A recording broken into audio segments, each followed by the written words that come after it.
नमस्कार, आप देख रहे हैं इंडिया वार्ता न्यूज। खबर उत्तर प्रदेश के जम्पम बाराबंकी से मिली। प्रेम संबंध के चलते पत्नी ने करवाई अपने पति हनुमान लाल की हत्या, पत्नी सहित 2 गिरफ्तार। आपको बता दें कि स्वास्थ्य सर्विलांस व थाना गुंटेर की संयुक्त पुलिस टीम ने हनुमंत लाल उर्फ हनुमान की 13 अक्टूबर 2025 को हुई मर्डर मिस्ट्री का किया पर्दाफाश। प्रेम संबंध के चलते पत्नी पूजा ने करवाई अपने पति की हत्या। हनुमंत लाल उर्फ हनुमान की हत्या में शामिल पत्नी पूजा एवं कमलेश को पुलिस ने तरेरा ताहीपुर मोड़ से गिरफ्तार किया। पुलिस ने अभियुक्तगढ़ के कब्जे से एक सरिया मोबाइल व घटना में प्रयुक्त एक ई रिक्शा किया बरामद। इस संबंध में अपर पुलिस अधीक्षक उत्तरी बाराबंकी विकास चंद्र त्रिपाठी ने क्या बताया, देखिए बाराबंकी से ब्यूरो चीफ अनिल कुमार की खास रिपोर्ट में। अक्टूबर को सुबह थाना घुमटेर पुलिस को सूचना मिली 112 के माध्यम से कि एक व्यक्ति का जो कि हनुमंत, जिनका नाम हनुमंत है, उनका एक्सीडेंट हो गया है। ये सूचना उनके मृतक की पत्नी की तरफ से आई थी। सूचना पे तत्काल थाना प्रभारी घुमटेर मौके पे पहुंचे और फील्ड यूनिट की टीम को भी बुलाया गया वहां मौके पे प्रथम दृष्टया जो घटनास्थल के निरीक्षण से ये लगा कि ये सामान्य एक्सीडेंट जैसा बॉडी इनकी नहीं है, क्योंकि एक्सीडेंट हुआ होता तो तत्काल हुआ होता, जबकि जो शव उनका पड़ा हुआ था मौके पे, वो लग रहा था कि काफी घंटे पहले का है। देखने से पूरी स्थिति संदिग्ध पाई गई। जिन लोगों ने सूचना दिया था मृतक की पत्नी, उनसे भी बातचीत की गई तो उनकी भी बातों में काफी विरोधाभास पाया गया। इसमें तत्काल एक टीम गठित करके लगाया गया और इस टीम के द्वारा सारे जितने इससे जुड़े हुए डिजिटल एविडेंस थे, आसपास के सीसीटीवी कैमरों की रिकॉर्डिंग थी, वो संकलित की गई और जितने भी संबंधित लोग थे उनसे पूछताछ की गई। इनकी कॉल डिटेल्स वगैरह भी चेक की गई।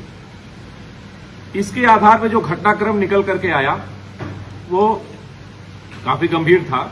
इसमें ये जानकारी हो पाई कि मृतक की पत्नी से उसका संबंध ठीक नहीं था। जो पूछताछ से जो चीजें निकल के आई, घर परिवार के लोगों ने बताया कि मृतक की पत्नी का संबंध कहीं अन्य भी कुछ स्थानों पे था। इस बात को लेकर के मृतक और उनकी पत्नी के मध्य हमेशा विवाद होता रहता था और इसी के बाद इनकी पत्नी के द्वारा इनको अपने रास्ते से हटाने की, इनकी हत्या करने की योजना बनाई गई। इस क्रम में इनका एक संबंध कमलेश नाम के एक ई रिक्शा चालक से हुआ, जो कि मूल रूप से फतेहपुर का रहने वाला था, थाना फतेहपुर क्षेत्र का, लेकिन लखनऊ में अटरान चौकी के पास वो रह रहा था। ई रिक्शा उसके पास था, ई रिक्शा ड्राइवर था। इससे विगत कुछ दिनों से इनका संबंध हुआ था और इन दोनों लोगों ने मिल करके इसके मृतक को, जो कि इनका पति था, उसको रास्ते से हटाने की योजना बनाई। कल ये लोग लखनऊ गए हुए थे और लखनऊ से वापस देवा होते हुए लौट रहे थे। रास्ते में देवा के पास इसने कहा कि मुझे मोटरसाइकिल से आना था इनको, लेकिन बताई कि मुझे ठंडी लग रही है और मैं ऑटो रिक्शा वहां पे था, ई रिक्शा था, ई रिक्शा से अब जाने के लिए बताया।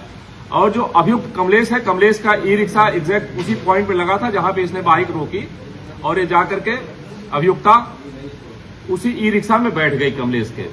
वहां से ये उसके ई रिक्शा से चल करके अपने गांव के समीप तक पहुंचे। गांव के पहले का जो एरिया था, मुख्य मार्ग से कट करके इनके गांव पे जो सड़क जाती थी, जो मृतक की पत्नी थी वो ई रिक्शा पे अपने बच्चों के साथ थी और मृतक अपनी मोटरसाइकिल से जा रहे थे। रास्ते में उनको रोक करके वहां पे इन लोगों ने एक राड से उनके सिर पे प्रहार किया, अभियुक्त कमलेश ने और मृतक की पत्नी के द्वारा उनके सिर पे प्रहार किया गया, जिससे वहीं पे वो गिर गए।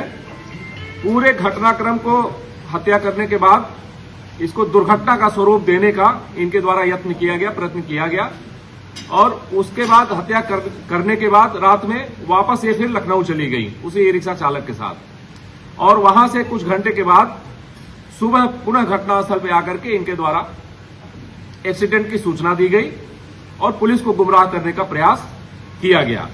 इस घटना में समुचित साक्ष्यों के आधार पर सारे जितने डिजिटल एविडेंस है, 2 लोगों की गिरफ्तारी की गई है।